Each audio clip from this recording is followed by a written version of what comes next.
race number 3. And the race is on. St. Clifford pass to begin. Rushing up is Missionel. Miss Manila down on the inside. Kudos kay Maki. Paring Hilton Haywire. And my race running at the tail of the field. Missionel is now the leader. Followed by St. Clifford. Kudos racing in third. Rushing up Miss Manila kay Maki. Paring Hilton Haywire. And my race still running at the tail of the field. Missionel by some 2 lengths. Kudos is running in second.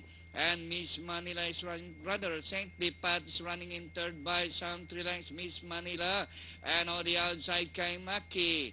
Inside the last 500, Kudos from the outside, Missionel. Miss Manila, St. Lipat, kay Maki. Haywire and Paring Hilton as they race the final corner. Kudos from the outside, Miss Chanel. And Miss Manila down on the inside, Paring Hilton, St. Lipat.